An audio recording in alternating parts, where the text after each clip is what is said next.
And welcome to the studio, everyone, here with Small Biz Matters with Alexi Boyd. My name is, of course, Alexi Boyd, and I'm very pleased to be with you here for another week, despite having the lurgy, which oddly always affects me in summer. But I've got the whole Stevie Hicks going on today, so looking forward to speaking with you and my special guest today here on Small Biz Matters in the Triple H studios and across the community radio network around Australia.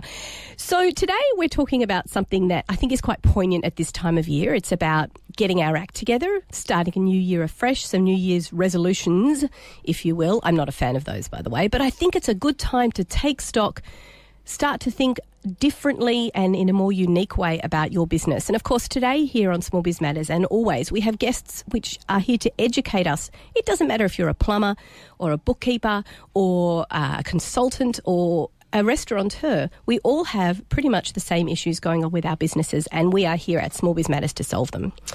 So we're looking at the importance of surrounding yourself with good people. There's always finance, of course, and that's pretty much a must for having someone who is the right fit. It's really important that you get along with this person. You can communicate with them. You can be very open and honest about how your business is going. And in a way, they almost provide a bit of a support for you when things aren't going so well either. A lot of people believe that CFOs, Chief Financial Officers, is a term that's bandied around largely in the corporate world. But a lot of these people are beginning to turn to the small business community and offer some support.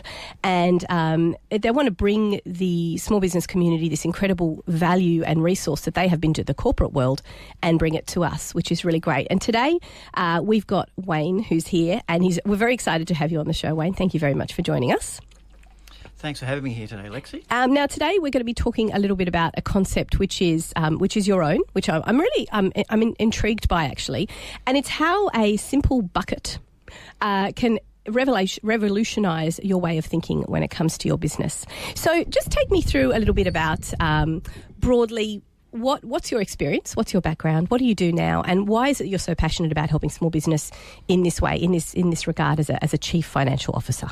Okay, thanks, Alexi. Well, I've been a fully qualified chartered accountant for well over 30 years now. And about 20 years ago, I was working for an American startup company in Australia. Now, I had a boss in Sydney, a boss in Hong Kong, a boss in London, and a boss in America. That's a lot of Skype meetings. Well, we didn't have Skype back then. It was all phone calls and.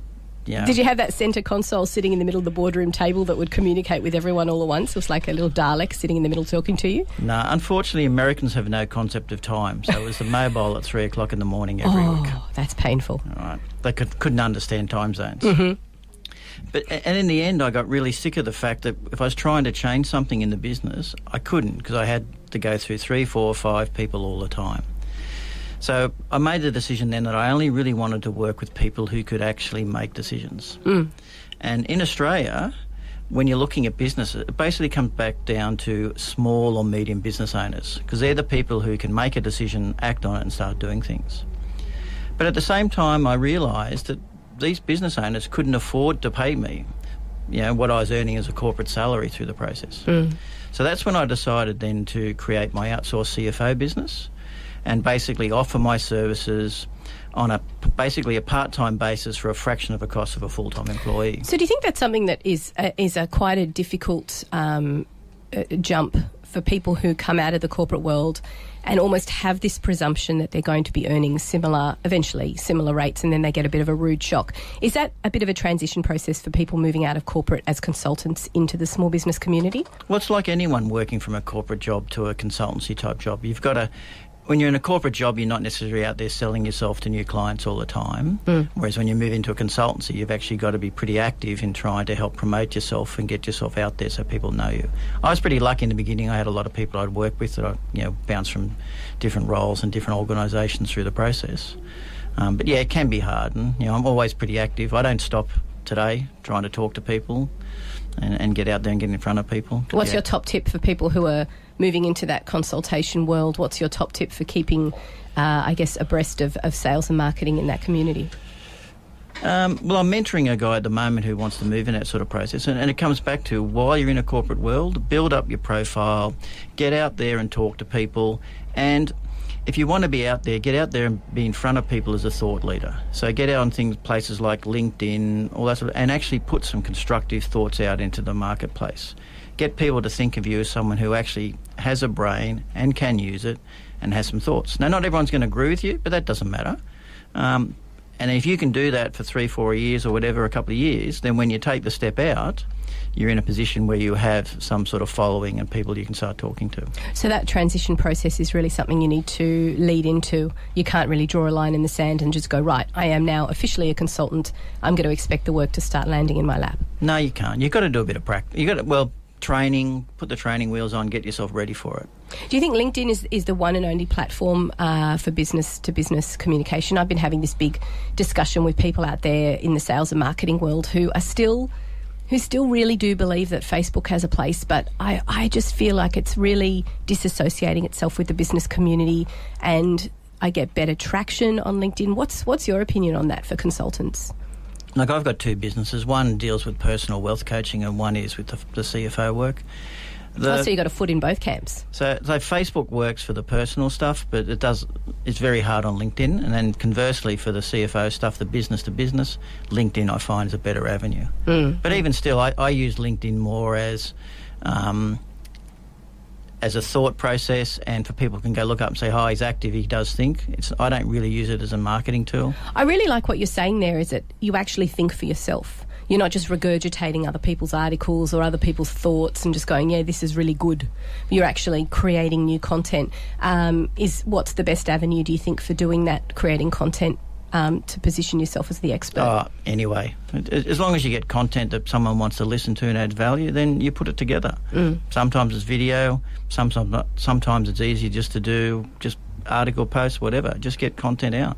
What's your best little app to use, or a little program to use that makes putting content together a little bit more relevant in a graphic sense? Do you use one of those Fivers or anything like that to No, I've got a little banner maker program I've used for years that helps me, cut and paste and create things. But, I'm an accountant by trade. I'm not very creative. The creative That's part a very small hat. The creative part of my family is my wife, not me. So I'm pretty basic. I just try to get good content out there, and if it doesn't look pretty, well, so be it. Yeah, exactly. I guess it's what you keep saying. It's not about what it looks like. It's about people listening to it and actually engaging with it and thinking of you as a thought leader. Correct. So that's quite an important process, I think, is to think about a lead-in time when you're moving into that world. Now, tell me about that whole CFO role, because the CFO, I think, look, I'm still, I guess, a little bit old-fashioned. There was a magazine called CFO, was there not? There still is. It still is. It's still out there, which I guess it just centres itself around the corporate universe, which more and more we are hearing in the media is such a tiny, weeny little strain of where the business community is in the whole of Australia. Why are more CFOs moving into the small business community? Well, small business, like corporates, face a couple of problems. And they're common across small and large businesses. But the problem's more exacerbated in the small business space, because just about every business owner I know is really smart in what their business is about. They know if they're a plumber, they're in waterproofing, if they're in digital marketing, they're all really smart. But very few of those people have been trained up in finance and in numbers. And typically what I see with businesses, they typically have a problem in managing their cash flow. They typically have a problem in understanding what's in their financial numbers. And a lot of the times they don't have anyone as a sounding board to bounce things off. They may have staff, but I've found that when you ask a staff member and you put a crazy idea in front of a staff member, they're too scared to say you're an idiot. And they go, and they nod their head, and you go do something which is really crazy. So someone like me can sit back and give you as an independent sounding board, can help you manage your cash flow better so that you don't end up growing broke, and can actually sit down and help you interpret your numbers so you understand where you're really making or not making your money. And that's the same as big business, just the fact that they can afford someone like me full-time and have, I remember when I was working at Optus, I had 40 people working for me at that stage, but that was a multi-billion-dollar company that could afford that. Small businesses can't afford to do that, but they still need to understand what's their cash flow doing, what's their profit loss look like, and they need someone to help them giving a sounding board. Let's talk about those reports because, in a way, they need to be the backbone of any decision-making that you do. What do you think is the number one, if everybody's sitting there going, I find it so overwhelming, I don't know how to read these things, what would be the number one report you think businesses, small business in particular, should get themselves familiar with? Well, the biggest problem I see when I talk to small businesses, and I'll give you an example of someone I sat down with last week. They're a small business owner here on the North Shore. They run a digital marketing company, and we started talking to them about, how they can grow their business and what makes the money. Now, they've got several different components to their business, and I asked them, okay, well, let's sit down. If you're going to grow your business, pretty much for most businesses, 20% of your business gives you 80% of your money. So let's focus on the 20% of your business and grow that. I said, well, let's see how we can work out that. And I had a look at their financial reports. And, they proudly handed across their financial statements prepared by their accountant, and their profit and loss was sitting there in alphabetical order. And I went to them, okay, there's nothing in here that can help you work out where you're making your money. They had one account in their profit and loss that was called projects. Now, they run about 4 different streams of business. So one line in their profit and loss had revenue from 4 things. I said, well, which area makes the most money for you? They had no idea. I started looking at costs. Now, they use contractors and internal staff. And I said, well, how do you know which contractors are working on which projects and which group of projects?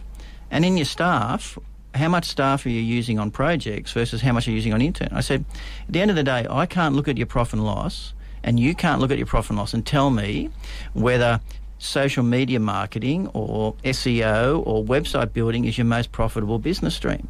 Because you've got it all sitting in advertising and marketing. It's all buried under certain lines. And I said, there's no way I can sit down with you today and say, if we're going to grow the business, let's grow this part that's making the most money.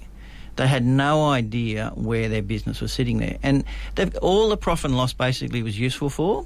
The accountants love it because it lets them work out the taxable income. And that's about it. The rest of it was really, rubbish. So typical small business owners don't know anything about finance, so they just take their accountant or their view and just do.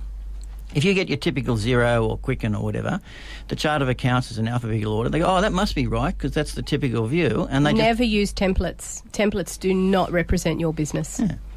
So, and that's a classic example. These guys, they wanted to grow their business, but they had no idea where to start because their financial reports weren't telling them. And I see this time and time and time again. It's so common out there, and just people don't realise it. So let's do some practical strategies here. Here's obviously from what I'm getting, you're saying a good starting point is have a look at your sales codes, have a look at your revenue streams, and split them up. I have yet to meet a business who cannot at least split their revenue stream into 2. There's got to be at least 2 ways that you're making money. As a starting point, start looking at each invoice or each incoming revenue that comes in, put it to a particular code and actually make it represent where you're making money.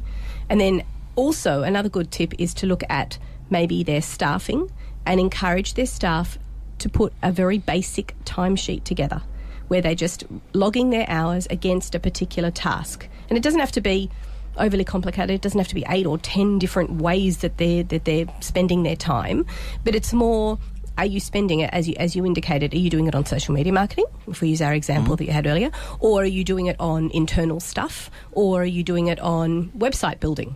So what is it that you're working on, irrespective of which client it is at the moment?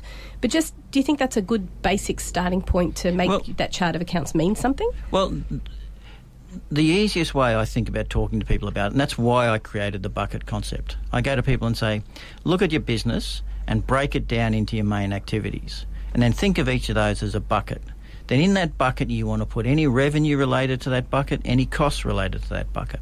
And like if we take that digital marketing company I was talking about, I'd say to them they needed about 6 buckets. Mm-hmm. They had 4 real main products, some miscellaneous revenue and some overhead. So if they just started thinking in 6 buckets, okay, every time I get a piece of paper, I've got to pay a bill or earn some money, which bucket do I throw that in? And then suddenly, once they've got the buckets, they can go, okay, let's add up bucket A. How much money does bucket A make? Then we add up bucket B. How much money does bucket B make? Oh, hang on a sec. Bucket B is making a lot more money than bucket A. Oh, if I'm going to grow the business, bucket B is potentially where I want to be. They look at bucket C. Oh, hang on a sec. I'm losing money in bucket C. Why am I offering that product? Why am I offering that service? Can I make it profitable? Or if I can't, stop offering that service. But until they start putting stuff into these buckets, as I said, the buckets is a simple concept for people to understand. It's, you talk about chart of accounts and codes and stuff, but to be honest, when you talk to a business owner, their eyes glaze over when you start talking about that. When you say, let's think about it in buckets, they go, oh, I understand that. I can now do that. I can go talk to my people, my bookkeeper, my accountant or whatever, and I can do it. And that's why I love the bucket concept. It's just a simple thing for people to grasp. And there's so many different ways you can use the bucket concept that helps business owners. It's amazing. We're going to take a short break here, and then when we come back, we're going to talk a little bit more about the bucket syndrome, the bucket concept, and how small businesses can use it to grow their business. You're listening to Small Biz Matters here on Triple H and across the Community Radio Network. I'm Alexi Boyd. We'll be back after this. So today we're talking to Wayne, and we're talking about buckets, which sounds a little bit odd. Wayne is a former highfalutin corporate CEO who is bringing his expertise down to small business. I shouldn't say down to, I should say up to small business. Correct. And it's a rather interesting concept. It's new, it's vibrant. At the beginning of the program, we were talking about thinking for yourself, introducing new concepts, being out there and writing articles for places like LinkedIn as part of your marketing strategy. But I really appreciate this concept, Wayne, because it makes it simple. And it helps people to understand their finances to help their business grow. So, but just before the break, we were talking about the buckets and I guess different way of looking at your profit and loss, which is that sort of traditional report that we look at mainly at the end of the year when the accountant spits it out. How should we be throwing that out and starting again and modernising the P&L in our businesses? Well, as I said, the first starting point is to break, the buckets will vary depending on business to business. So, the example we talked about before, their buckets were their 4 revenue streams. This is the digital marketing agency. The digital marketing agency. But if you want to, the aim is potentially you're starting with a bucket where you're creating a mini profit and loss for each of your areas of your business. But even then, when you've got the buckets for your areas of each of your areas of business, that's not necessarily enough. Because if you're in a business who wants to grow, you're going to go out there spending money marketing, advertising, promoting yourself to try and grow your business. So you need to understand Business 101. If you spend more to get a customer than that customer's worth to you, well, you're doing what I call growing broke. Every customer you add is costing you money. And time and time again, I see lots of small businesses, so what they do is they're growing their business, and they're sitting back and they come back a year later saying, I've doubled my revenue, I've tripled my revenue, I've had all these extra hassles, but I've got no more money in the bank. What's happened? And what's happened is they don't actually understand that they're adding customers that are not necessarily profitable enough for them. And that's one of the problems of a traditional profit and loss. You don't understand that. And that's where the bucket concepts can help you again. So what I say in that is you actually have what I call sub-buckets. So let's take this digital marketing company, and let's say they decided they wanted to grow their social media management part of the business. So I'd say to them, okay, we've already got a bucket that has your social media management in it, but now in that bucket, I want a bucket. Every time you spend money to acquire a customer, put it in that sub-bucket. Every time you spend money to manage someone's social media, you put it in another sub-bucket. So this might be the contractors, the advertising for that particular area of your business, that all belongs in that bucket. Yeah, so if you spend money advertising to get some new social media marketing business, it goes into the acquisition cost bucket.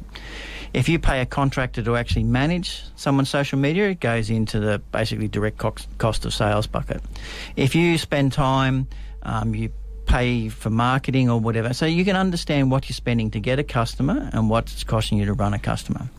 And what that allows you to do is a couple of things. It allows you to actually work out some really key performance indicators for your business. Like Business 101, as I said, you don't want to spend $100 to get a customer worth $80. But if you don't know how to measure that, you can't tell that. And that's where these sub-buckets come in. So, for example, if you've got a sub-bucket that is tracking all of your acquisition costs, at the end of the month you can say, okay, then I spent $1,000 on marketing and getting customers this month. I got 10 customers. Therefore, it cost me $100 per customer. There's a metric you can say, I've spent $100 to get this customer. Now, the other side, you can use the sub-bucket where you're tracking all of the cost to deliver the service. You can work out how much that customer is giving you each month. You can say, okay, what's their revenue less their direct cost of sales? So you're getting contribution. Divide that by the number of customers, and I've got a contribution per customer. So you've got a couple of key metrics that you can get in your business that a traditional profit and loss doesn't give you. So you know how much you're spending each month to get new customers, and you know how much each customer is worth to you each month. Now, if you do a couple other things, if you work out how long you keep a customer, suddenly you can work out what the lifetime value of a customer is. So let's say you get a customer that's going to spend with you $100 a month, and you work out they stay with you for 12 months. So that's $1,200 that customer gives you. Now, if you're spending $2,000 to get that customer, well, you're going broke. But if you're spending $200 to get that customer, well, you're making $1,000 out of them. So you can suddenly say, well, how much can I spend marketing? People say to me all the time, how much should I spend on my marketing? And I turn around saying, well, how much is a customer worth to you? Therefore, how much can you spend in your marketing to get that customer? If a customer's only worth $50, don't spend $60 to get them.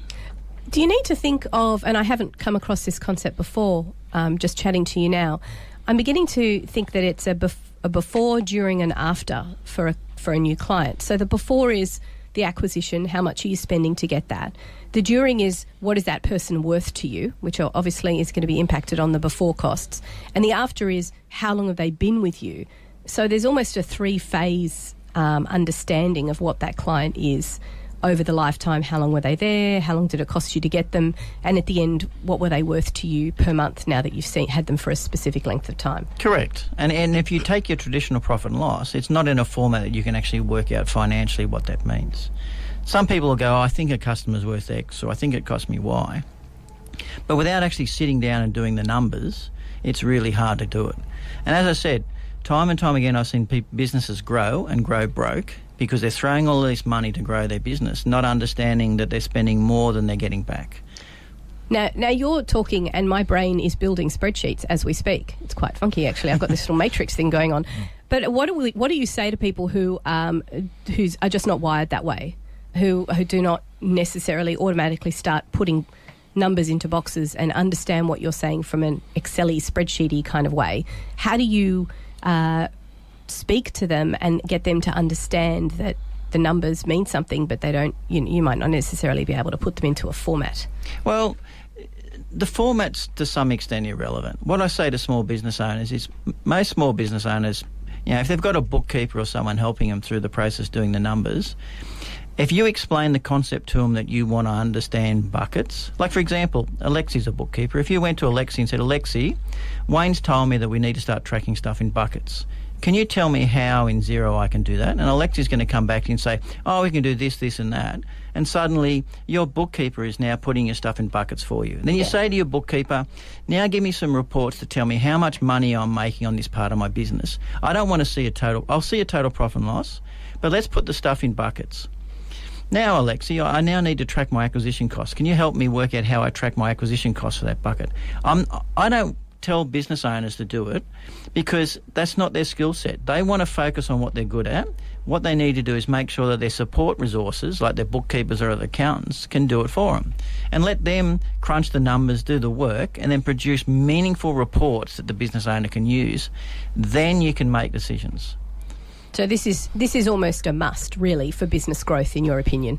It has to be, because where it really... If you think about this, if you're looking at growing your business, if you look at your numbers and go, okay, it's costing me $100 to get a customer and they're only worth $120, I'm only making $20 a customer. Well, what do I do? Now, most people, if they don't know those numbers, have no idea. But now you can sit down and say, okay then, maybe there's a way I can get my customer for cheaper. Maybe I don't spend $100 getting a customer. Maybe I can get them for $80. Or, hang on a sec, what can I do to increase the revenue? Maybe I can cross-sell them something so my $120 becomes $150. Or how do I reduce the cost to deliver that product so that it becomes lower? And if I do that and grow the revenue, my 120 goes to 150, suddenly goes to 180. Next question is, how do I keep them as a customer longer? So suddenly they're not there for 12 months. You make some way to make them there for 18 months. You can now start making tactical decisions. You go, how do I reduce acquisition costs? And you can start measuring it, whether it's effective. How do I improve the contribution? You can measure it and see it's effective. How do I keep them longer? And you can start measuring these stuff because you've got a metric to combine them against. In your traditional profit and loss, you do any of this stuff, you've got no idea whether what you're doing is working or not. And the key thing that I talk to people about is business doesn't stay the same. It's always changing. You have to change, but you need to understand whether you're changing for the good or the bad. There's something else in the profit and loss that you haven't even mentioned, which I think is quite interesting, which is overheads and expenses. Do you think that's quite an irrelevant bucket when it comes to business growth? And in a way, those are the line items that should be simplified as much as possible, and really office expenses should just be everything to do with running a business. Insurance should be another thing. There should really only be 4 or 5 of them. Is that what you suggest to your clients? Well, your admin overheads, they're another bucket. And then you need to sit down and start working out how you then apportion those costs back to other parts of your business. I'll give you an example. I worked with a small recruitment company years ago, and we were actually creating a profit and loss by recruitment consultant. We knew what revenue they're getting per consultant. We knew what the costs were per consultant. And then we were making decisions of how to allocate overhead across them. So if we had some in this office, they get a portion of the rent. If they're working out of a different office, they get a different portion of rent. And suddenly you're starting to see how much money is that office making for me? How much money is that person making for me? What happens if are they performing enough? Do we need to fire them because they're not performing good enough? All those sort of. So you can start making decisions. But everyone has overheads to run a business. But as I said, that just becomes one of those other buckets, and then you have to work. The reality is it's an overhead. Fundamentally, you've got to do what you can for as little money as possible through the process. And with those overheads, you want to try and find ways of saving money. So whether that be shopping around for your insurances, for example, or or perhaps looking at cheaper rent. Largely, if you see things start to creep up, another one I like to tell people about is subscription creep, which is all of your little monthly costs, your Dropboxes, your Googles, your Stans, your Netflix, depending on what industry you're in, and those things start to accumulate as well. That's probably an annual look at, really, just to see, have those things skyrocketed compared to last year, and do I need to look at a way of reducing those? They don't really become part of the bucket discussion as such, do they? Well, they can. You've got a bucket called overheads, and once again, what you can say to your bookkeeper or accountant is, okay, for this line item, I want you to give me a breakdown of everything I spent money on in the last month, 6 months. And then you look at it and go, do I need to spend money on that, or do I not need to spend money on that? And then go, what's the major items? How do I, as you said, how do you get better insurance premiums? How do you get better costs from your service providers, from all the other stuff you do? If you're renting, is it cheaper to, all the rage these days is all these co-working spaces, but it gets to a point where you not in Hornsby, it's not. Well, in the city and in the city, it's a big rage. And you get to a point where you go, am I better off being in my own little office, or am I better off being in a co-working spot? So there's different phases you change. Like if you're running a small business, is it better to be in the garage at the back of your house, or is it time now that you need to move into other spaces, or can you save money by subletting your space or doing different things through there? That's another thing I'm seeing a lot of these days, is people have bigger spaces but let some of it out for other people to come through that. But if you don't actually know and sit down and go, so what exactly does this cost me, and what exactly am I getting a benefit from this for in dollar value, then if you don't have that analysis tool in front of you, it's very difficult to make those decisions as an educated. Well, it's correct, because if people, like this digital business I was looking at the other day, their profit and loss was 2 pages long. So if you're a business owner looking at that profit and loss, you're basically overwhelmed. Where do I start? What do I look at? Whereas if we start putting into buckets, you go, okay, this week I'm going to focus on overheads. So just give me the profit and loss for the overheads. You've got a much smaller component you can focus on. You're not so overwhelmed. And you don't have to look at everything every week. You go, okay, I'm going to look at overheads. This week it's insurance and rent. Next month it might be accounting fees or whatever else is sitting there in your overheads. But try and chunk it down so you don't get number overwhelmed. Like, Alexi and I, we live in numbers. We can look at numbers and spreadsheets. Some of the spreadsheet I've got are pretty big and horrendous, and I can do that. But for most business owners, numbers is not their thing. And that's the other thing you can do is, ask your bookkeeper to try and get some stuff graphically. I love giving my clients, most of their high-level reports are all graphics. And I have traffic lights. A green traffic light means it's good, orange means it's okay, and red means it's bad. And you give that to someone and they go, wow, I can see something's wrong. Red traffic light, something's wrong, let's drill down, without giving them a spreadsheet full of numbers. It's a really good advice, actually, just so you don't get that feeling of overwhelm, going back to what our program was about last week, is to, I guess, sit there and look at things and chunk it down, like you said. So one week you might look at a particular bucket, but how frequently would you suggest you should look at your numbers? Are we talking like give yourself a little 15-minute meeting with yourself every week, in your opinion? Well, it depends on the business, depends on the numbers. Like at a minimum, you should get something out of your bookkeeper or your accountant monthly in the buckets, and you can start looking at it. And what I'd say is if you get something out there and it's all green traffic lights, then you don't have to spend much time. But if you've got something that's a red traffic light, you need to look at it. Now, I'll give you an example of another business I work with. They've got a client in there that's been running at a certain margin for a while, and we report the margin per clients and per campaigns. Suddenly we started seeing that they've been running at, say, 50% margin. Then the next month they dropped to 45% margin. Then the month after, 40% margin. We go, hang on a sec, there's a problem here. Why is the margin decreasing on that particular client in their campaigns? Therefore, you as the business owner, I'd say to the CEO of the owner of that business, saying, there's a problem here. Your margin is falling. You need to go and talk to your team and who's delivering this and selling this is to work out why it's happening. So you may need to spend more that month because your margin's dropped. But if the margin hadn't dropped, you might have said, okay, it's still 50% or it's 49.6. It's in my bandwidth. I'm happy. Don't have to spend much time.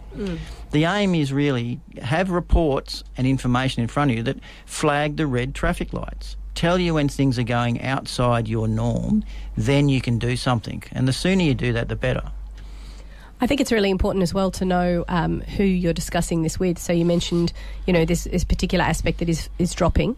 Who do you speak to about that? You've got to know which of those staff members is working on that particular bucket so that you're not making it a negative for the entire team, that you are able to specify with one person, listen, we've done the numbers, we've crunched the numbers, this is what's happening, rather than the rest of the team thinking as though it's partially their fault as well. Do you think that's another benefit of the bucket? Yeah, using the same example there, a different client of that same business there, the person who sold this particular campaign said the margin was, say, 50%. Once the work was finished, the margin came in at 45%. So I said to the business owner, and he said to me, no, I was told the margin's 50%. No, I've got the numbers, it's 45. So he's then got to go back and say, did the person sell it wrong or the person who delivered it get it wrong? The business owner needs to work out who did what wrong to make sure next time it's done properly. Like the person who sold it might have done everything right, but the person who delivered it might have overpaid for something. But it's a matter of just working through the process and going. And that's why... we talk a bit about the beginning about CFOs being typically corporate land. Where the benefit comes from small business owners is actually get someone like me who can help analyse and bounce ideas off and look at it to go, that's where the value add is, having an outsourced or part-time CFO coming through. If you've got someone who's got the experience and been doing it, like myself, they can look at it and help you analyse it and start asking the right questions. So we've talked a lot about how to look at the numbers and look at business growth and how to improve things and where to have the conversations. But after the break, I want to talk to you about when to recognise when things are really going downhill and when to recognise that there's a particular aspect of a business going broke and what to do when you are going broke. You're listening to Triple H 100.1 FM and the CRN across the Community Radio Network. This is Alexi Boyd and Small Biz Matters. I'll be back after this. And welcome back in the studio. I'm Alexi Boyd with Small Biz Matters, and we are chatting to Wayne Wanders, who is the Wealth Navigator, a virtual CFO who supports small businesses in his role, taking what he learned in the corporate world and assisting small businesses to help their businesses grow. Now, we've been talking in the program about the buckets and this concept where being able to chunk out your business into different buckets and understand where the incomings and the outgoings are for each part of your business growth, which is very important. It's important to know your numbers, but it's also important not to overcomplicate them as well. We're discussing just before the break about making it not too overwhelming, only having a look at your numbers maybe once a month, and if things are problematic, a little bit more frequently than that. So you mentioned in some of your experiences, Wayne, that some businesses have this idea in their head about what they think their profitability is, and when they really number crunch, they realise that it's not what they think it is because they haven't been looking at the numbers in a certain way. How do you recognise when things have all gone downhill and it's starting to realise the reality that you're going broke? What do you suggest is the way to get yourself out of that?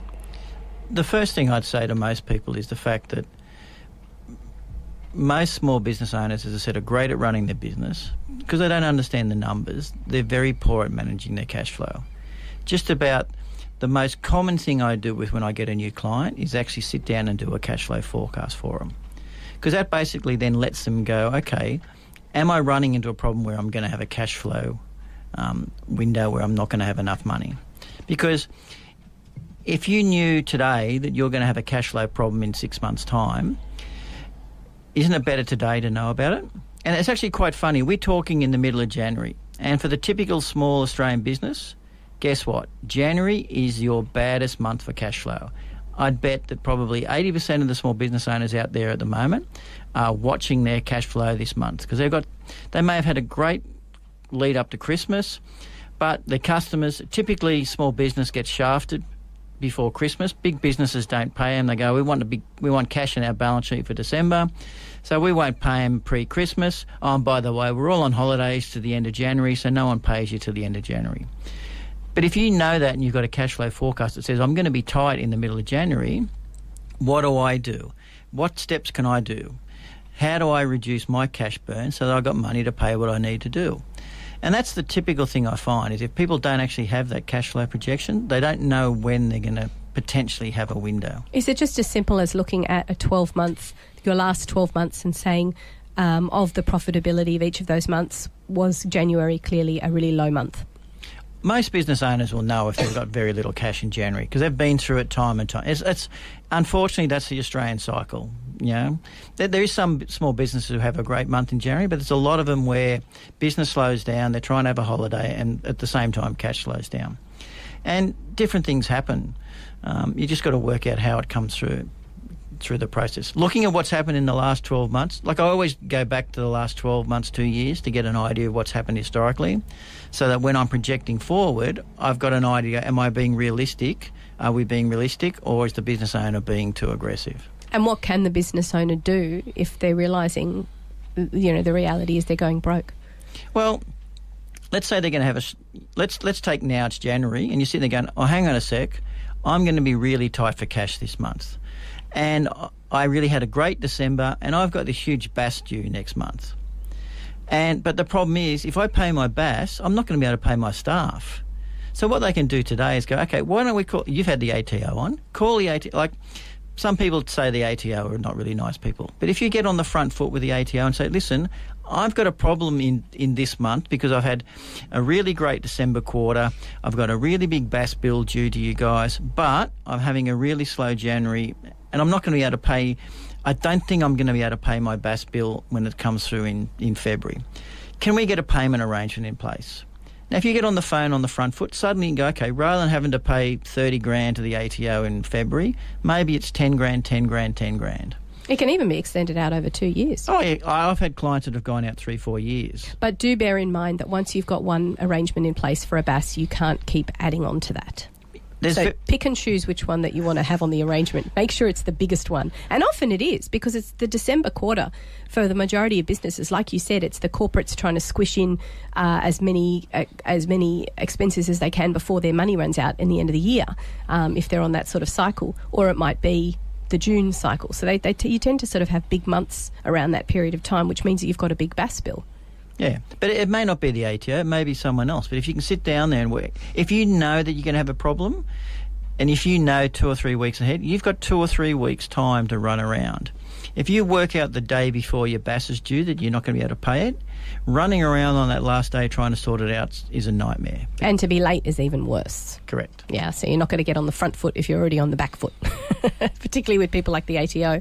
But you're right, knowing your numbers in advance, understanding when your bigger periods are, and then requesting that extension is a great way to improve cash flow, because the reality is that's your biggest bill from month to month. Those bills are pretty big for a business. Another great thing to do as well is to not even think of that money as your own to begin with. So to have a super tax and GST account, which is completely separate to your incomings and outgoings, and each time you get a large invoice paid, you put away 10% automatically.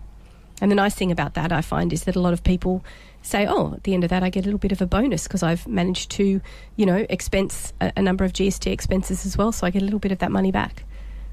Yeah, people can do that, but, a lot of the time people just, they go, I've got one bank account, there's so much stuff going through it that they don't understand it. Yeah, we have to you have to work within the reality of those things as well. So you're looking at your numbers, you're realising that you're having a particularly bad time, but the numbers keep on going down. Is it? I haven't been in this experience before, but how do you recognise when a business is going broke and what to do about it? Do you need to start thinking about winding things up? How do you look at it from a CFO perspective? The best thing here about the buckets is if you've got, say, 4 different segments of your business and you've got your revenue and your cost per each of those businesses worked out, typically you get, as I said before, 20% of your business makes 80% of your profit. So if things are not going good, what you've got to work out is what's the 80% of your business that's not making money for you, and make a decision about what you want to do it.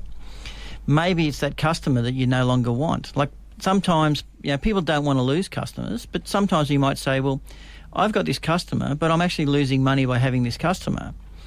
So what you do there is you do a couple of things. If you've got a customer, you do your buckets and you say, in this area, I'm not making enough money. It's starting to cost me money. So first decision you make, okay, maybe I want to get out of that segment, but hang on, let's do a step before it. Why don't we'll increase the prices of everything in that sector, in that bucket. So we're going to put the prices up 10%, 20%, whatever it is. If a customer goes, you go, well, who cares? I was losing money anyway. If they stay, oh, hang on a sec, I'm now going to start making money from them. So you start going, okay, I'm losing money in that sector. First thing I do is put your prices up. Straight away. Small business are horrendous at increasing prices. And actually, in fact, that's the worst thing a small business can do. If you don't increase your prices for 3 years, you've suddenly got to put them up 15%. If you put them up 2% every 6 months, no one blinks. But putting them up 15 or 12% at the end of the 3rd year, they're going to go, whoa, and walk away from you. That's a typical example. So if you've got a segment that's going broke, start increasing prices. Look at how you reduce your costs. And then work out how you get rid of customers. Or do you shut down that part of the business? Because there's going to be 20% of your business that's giving you 80% of the money. So you want to find out, you use the buckets to find out what that 20% is. It may be a sector of your business. It may be some customers. That's why I'm saying the buckets can change. For some people, the buckets are customer groups. For some people, it's sectors of business. Work out what that 20% is giving you the money, and then for the 80%, work out how you either shut that down or that 80% starts making you more money.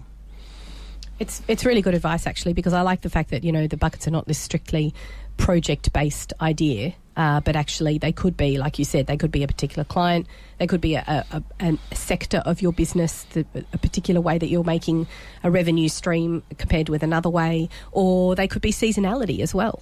That if you work quite a lot within the seasons and Christmas is a massive time, then you know that 80% of revenue is going to come around the Christmas season. So what can you do at other times of the year, or what are you flogging the other times of the year that are just not working? But like you said, I think the takeaway from today is that you're not going to know what your business is doing unless in some way you do know those numbers.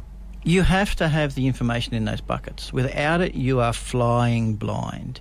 You can make business decisions, but you've got no real idea what your business decisions are doing. By breaking it down into these buckets, whatever the right buckets for you are, you can see what parts of your business are making money. And then when you make decisions, you can measure against that to say, I made a decision to do X. What does that do? Like, let's say you put your prices up 20%. And then you measure it and go, hang on a sec, it's still not making enough money for me. What do I do? Okay, how do I reduce costs? Or you put the prices up 20% and suddenly this bucket's now making more money for me. I want to keep that bucket. But without having the buckets to measure against, you've got no idea what you're doing. Look, that's a fantastic way to end the program today. There's a lot we've taken away today. My brain is full. There's a lot of buckets in my brain. They're different colours, and sometimes they're sitting in an Excel spreadsheet, but sometimes they're just floating around being buckets. I wanted to thank you today for introducing this wonderful concept. It really helps to, I think, help businesses understand where growth and sometimes deterioration can come from. Now, how can people find out a little bit more about you and what it is you do, Wayne? The easiest way to find me is go visit my website. So it's www.arealcfo.com.au. Excellent. Thank you so much for coming on the program today. You've been listening to Triple H 100.1 FM and Small Biz Matters with Alexi Boyd. We'll be back next week with another excellent guest, of course. And if you have missed any of today's program, you can catch up via iTunes, where the full podcast is available in about a week's time, as well as smallbizmatters.com.au. And if you've got something you'd like to share with your listeners, some small business expertise, perhaps get in touch. We're on Facebook, we're on LinkedIn, and we're, of course, available via the website. Thank you again for coming to the show, Wayne. Thank you, Alexi, for having me, and hopefully the business owners out there can start thinking about buckets and improve the profitability of their business. Thanks again. We'll see you all next week on Small Biz Matters with Alexi Boyd.